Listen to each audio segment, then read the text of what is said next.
Welcome to Transformative Principal, where I help you stop putting out fires and start leading. I am your host, Jethro Jones. You can follow me on Twitter at Jethro Jones.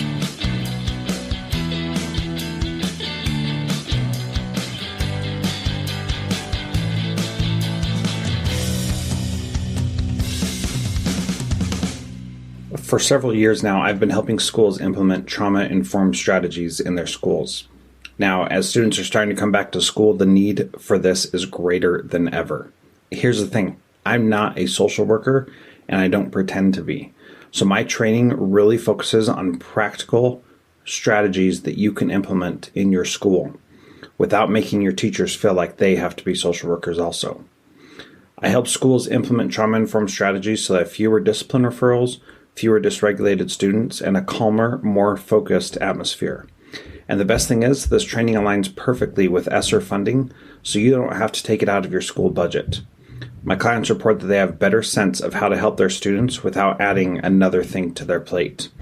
Go to jethrojones.com/trauma to read more about it, and let's schedule a chat. That's jethrojones.com/trauma.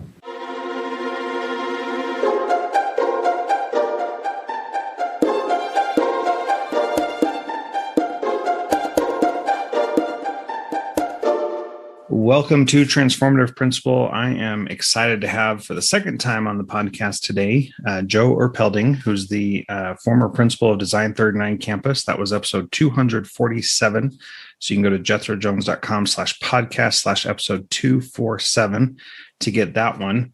And then today, he now works for Thrively. And so we're going to talk about some things related to Design 39, some things not, and we're pretty excited about it. So Joe, welcome to Transformative Principal. Man, super excited. 247. You've been busy. Wow. Yeah. And you're going to be like episode 430 or something like that. So, oh man, I was hoping it was 439. It's just a funny thing, right? 39 439. Hey, I'll see if I can help you out with that. We'll see. We might be able to make it work. Beautiful. 39 is a special number for me. That's for sure. Excellent. So tell us a little bit about what you're doing now at Thrively. Yeah, thanks for asking. So head of education here at Thrively, and what that means is I open a lot of car doors like I did at Design 39. Just the idea is just creating new opportunities for folks. COVID has created that space where we're thinking differently and specifically thinking about strengths. Oftentimes we say what's wrong with a kid. At Thrively, we want to say what's strong with a kid. And so how do we start with strengths to actually build out that ecosystem? And Thrively starts with different assessments that actually get a 360 view of a kid that says, wow, this is a great story start about you. So instead of saying, what did you do today? I don't know. Hey, tell me about your chess team that you're on. So you actually get this interest, values, aspirations, and then kids start to connect that dot back to their own academics and how they should start to achieve. So that's what we're doing with Thrively.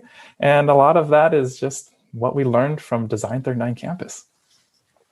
Yeah, it's one of those things where you can look back in your career and say, wow, I learned a lot at this particular place. I should carry those things with me. And I think that that is one aspect of education that we don't give enough thought to. We don't think about what we have learned from previous places and how it can help us go forward.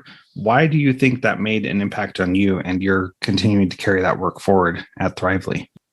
Yeah, when you look at Design 39 campus, it was really founded around this idea of what if. Like, what if we could create a space where kids are valued and honored, and they're actually able to work on really contextual, real-world experiences where they're developing agency and curiosity. It's like, wow, I want to be a part of that space. And so how do we keep moving that forward? So good ideas should be amplified. And so Thrively allows us to amplify that good work around knowledge, skills, and dispositions of kids. And we would call it just that whole child experience, where we're not just looking at, can they do a math and science problem, but how do they solve problems, like real world problem solver, that are really important to humanity. And that's what we would say at Design 39 is life ready thought leaders who are ready to elevate humanity. Man, couldn't we use a little bit of that right now?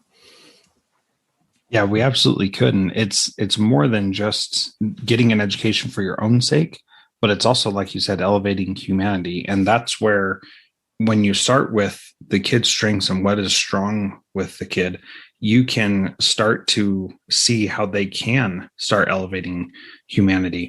Do you have any particular stories about places where you've seen that actually happen? Yeah, I'd love to just share about, we had a group of students, middle schoolers at the beginning of this year. We're in COVID, started as distance learning, and we had probably 10% of the kids not showing up. And so what we leveraged is we said, okay, we're going to discover your strengths. Well, how did we do that? We had them all take the Thrively Strengths Assessment. And then we would do one-on-one conversations with them. Hey, tell me about what you're interested in. And then when you listen long enough, you can actually engage the students who are disconnected and reconnect them. So this one particular student, she was talking about how she really loves service learning and how she wants to make an impact to those who are homeless. Imagine that, right? So she's already struggling herself, but she wants to make an impact for others. And so once we kind of connected those dots, she started to show back up at school. And so we connected her with the counseling team. And so just talking about her strengths and interests re-engaged her back to school. Yeah, that's something that I've seen so many times also. And because you brought up service learning, we had a situation at my school where kids could choose to do something to make the world a better place. We called it synergy. And it was a lot of fun. It was awesome. We loved it. And what was really cool was this group of girls said they wanted to call themselves magnificent Eagles, which was our mascot, was the Eagles. And they just wanted to go out and do service. So they wanted to volunteer different places. They wanted to just be out serving other people. That was what they were all about. And so that's what they did. And it was so cool because they got release time from school to go to the animal shelter as part of their school day to spend time serving the animals there. That was cool. And then they did a couple other things that I won't go into, but what was so cool was these girls who they just like blossomed and like became like these powerhouses that I just didn't see from them the previous year.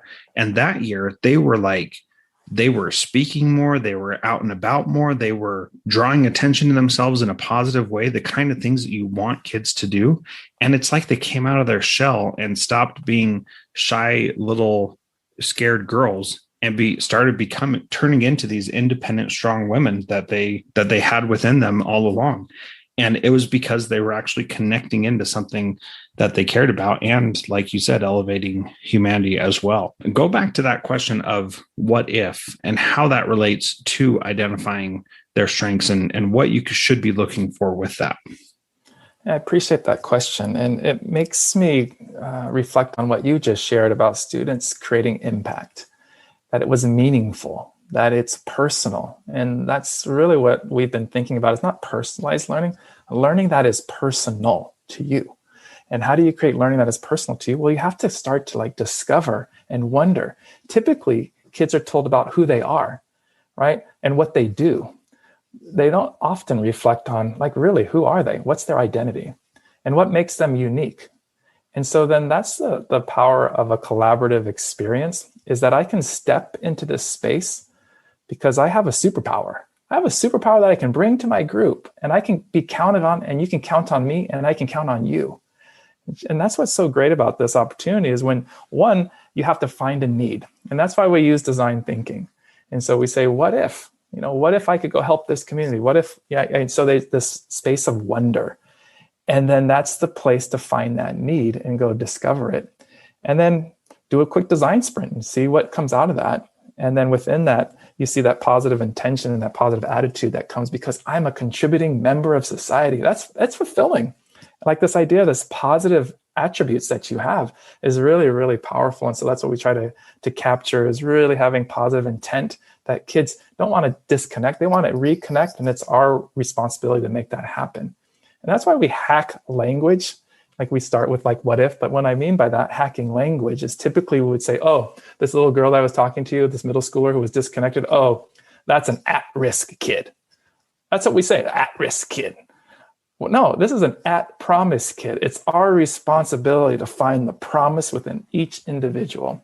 And so the burden is on us. And that's why I would share is that this what if, and that gives you a lot of opportunity to kind of discover and create the future. Yeah, well, and that's where, as we talked about earlier, when kids have a really positive experience, or when anybody has a really positive experience, they take those things with them. And so just a couple of weeks ago, as we're recording this, I watched a little reunion webinar with the people who did the Most Likely to Succeed movie.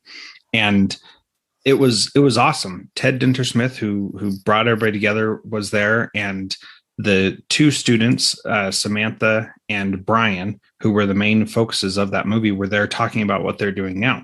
And I got to tell you, it was so cool to see how they found value and meaning in their high school experience that then took them down a different path. And so Brian is now a film director. And so he had that experience to like ask all these questions of the documentarians who were there. And Samantha is working on a PhD in astronomy or something like that, which had nothing to do with the play that she was creating in the movie, but had everything to do with her finding something that mattered to her. And that's what she's focusing on now. And that's where it's like, nobody could have predicted that's where these kids' paths would lead them. But what they did early on is they gave them an opportunity to make choices for themselves, find their uniqueness, find their superpower, and then make it possible for them to have aspirations for something in the future.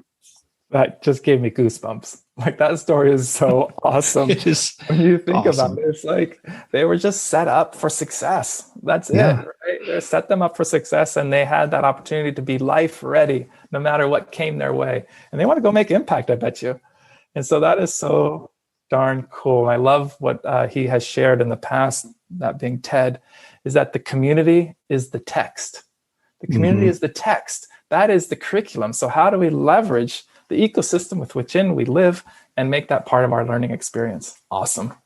Yeah, it was really powerful to see and really exciting to watch. And so, if you're listening to this and we're interested in that movie or what came of it, whatschoolcouldbe.org, there's a little community there where you can go learn about how people are doing this stuff out in the real world, because it is happening all over the place. And it takes some effort to do it, but it's totally worth it because of what you see from the kids as they go through a process like that.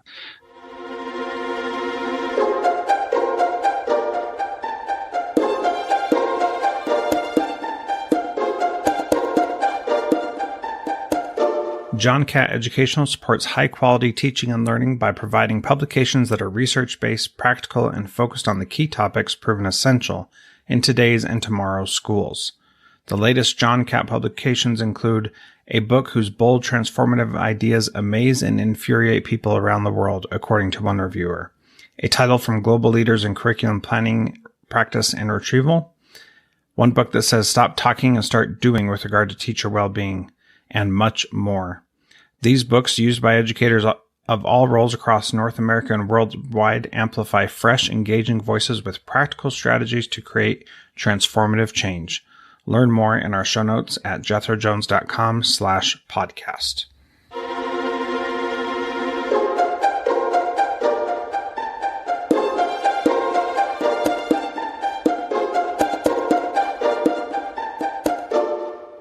So let's talk about helping our kids prepare for the future. And one of the things you said is asking the question, what do we want our kids to value 5 years from now? How do you even approach that when we can't predict the future? We don't know where they're going to be, but how do we start figuring that kind of stuff out? I always think that's kind of funny. We don't know what the future is going to hold. Yeah, it's the one that we create. So the future is the space we mindfully create, period. Like, otherwise you're going to be just a captive audience in someone else's adventure. So how do you go create that future? Well, you have to do a lot of discovery and inquiry, and you have to have basic knowledge, skill, and dispositions, right? You have to be able to read and write and mathematics and all these kind of things. But ultimately, you need to be able to be a problem solver. And so go create the future. Don't wait for it to happen. So go discover it. And I think that's kind of the interesting place when you have that what if approach, is that you can start to apply and create the future. And so that's often what I do. I'm a reality distorter. Is how do you distort the current reality to make something new and different? And so you can take people from what didn't exist to now it exists. And that's what's really captivating for me. And so how do you get kids to create that space that didn't exist before? And discover that everybody has ideas, but it's those who put those ideas into action. and you're going to fail miserably. And that's the fun part. It's called learning. Yeah. That's called learning. And we have this phobia of failure. And no, we actually start with failure in our design process. Start with failure, like right at the gate. Embrace it. Give it a big giant hug. And you'll be able to say ooh, that felt really awesome. And I was about ready to vomit on my shoes. But yeah, now look at me on the other side of this adventure. So that's what we want kids to just embrace ambiguity. Because if you can navigate ambiguity, you can really work through all these challenges. COVID has taught us that, man. Did anybody have any kind of solutions? No, man, we're just creating them. That was the future. And to go say we don't know what it is, I would hazard a guess it's the one we create. Yeah, I really like that approach. I have a friend who's an app developer, and he says that people are always pitching him ideas about what kind of apps he should make and everything. And his response is always, he is so free with ideas. Ideas are, he says, they're so cheap because anybody can come up with an idea. It's somebody who actually does something with it that you really want to be drawn to. And this goes back to my experience with those kids where we were doing the synergy, where they would have these ideas and they were these grand ideas. But when the kids actually did the things they were talking about, I was like, okay, there's something special there, because that kid actually figured out how to overcome all these obstacles. And you're right about starting out with failure, because that's where they all were. They all failed the very first thing they did. It was no good. And those who said, all right, that didn't work, what can I do now? They're the ones who you knew had a bright future. And here's the amazing thing, Joe. That was almost every single kid. That's the crazy part. Almost every single kid persevered, pushed through, and tried to make something happen. And the kids who gave up, that we would think are most quote unquote lazy middle schoolers, no, there were like 3, maybe 4 out of my whole school who just threw their hands up and said, I'm not doing this. Everybody else was pushing forward, persevering. Why do you think that's the case, that kids are ready to persevere and push through, even though we don't give them the credit for being that? Yeah, I would imagine that you have created the culture within your ecosystem that allows kids to be successful. And I think we kind of forget that oftentimes, is that we just go down the pathway of here's the curriculum, here's the standards, now go give it to kids and they're going to go amplify their awesomeness. No, that's way too simplistic, and way too simplistic for a complex thing called learning. Right? We put all kinds of funny things in front of learning, and nothing against what they've done at High Tech High and all those other places. Deeper learning. Well, let's just describe learning first before we start talking about what deeper learning is.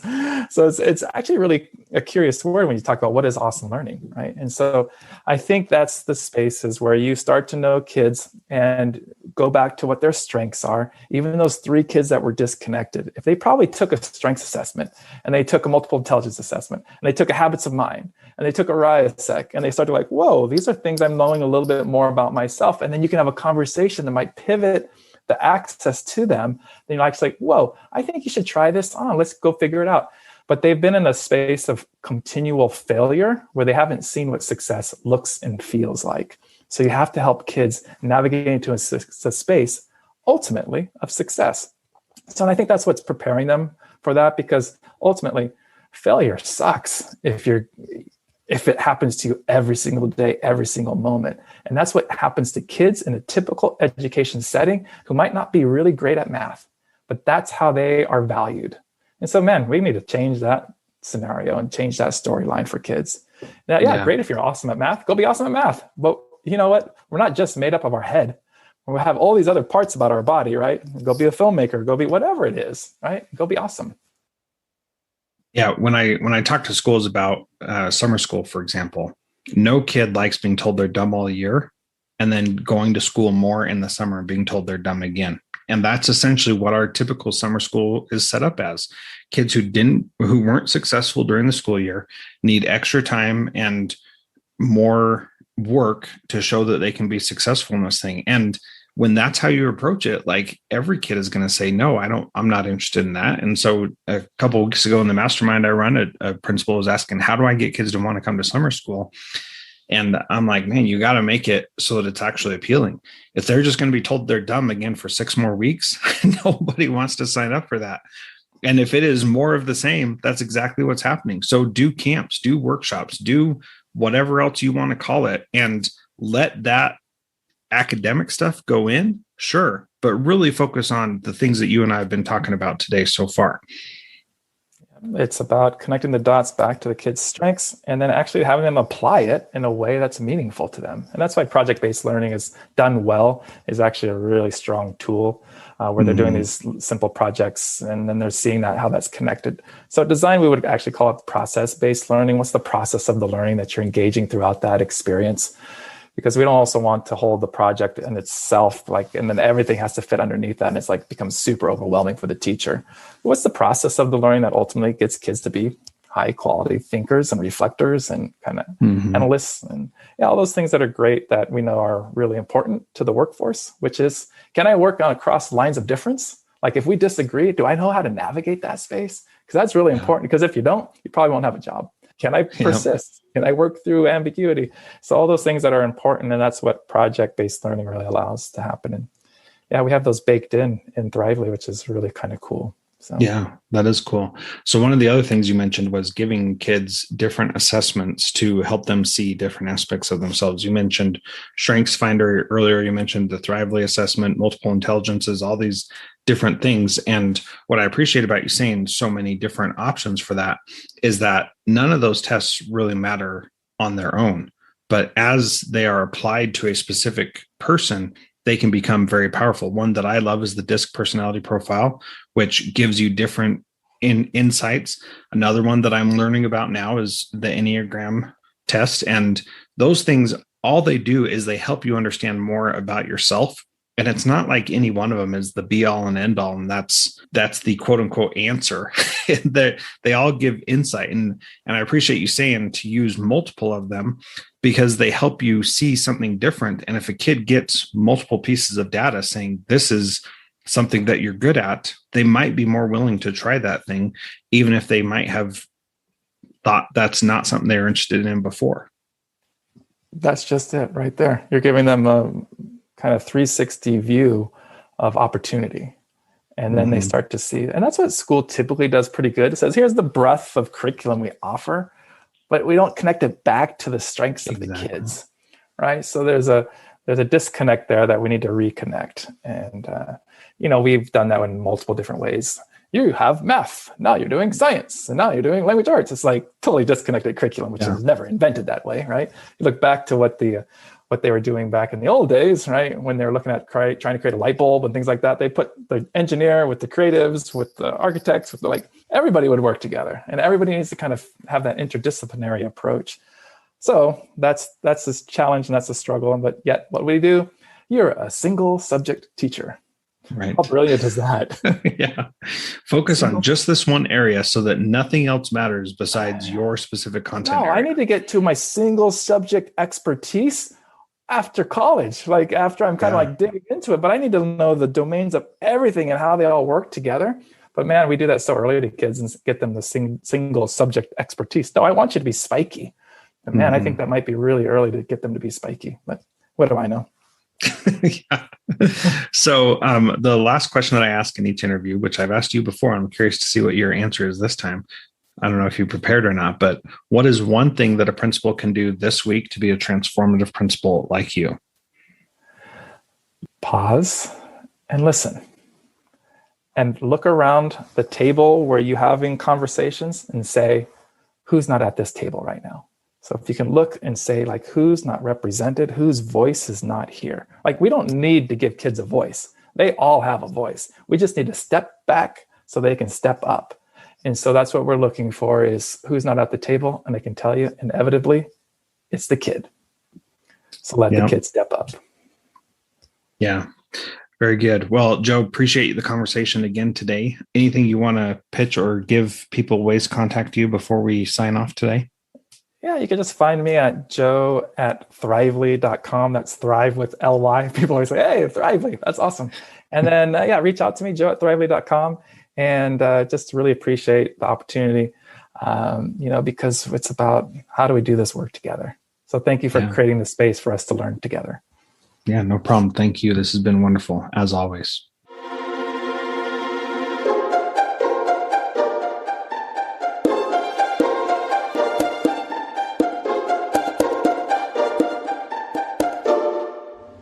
Hey, middle school principals, what if I told you that all your teachers had to do to teach your students really valuable social and emotional competencies was just press play? In Control SEL is a fully automated video curriculum that teachers and students absolutely love. And that's because it's easy, and it looks just like a Netflix or a YouTube show.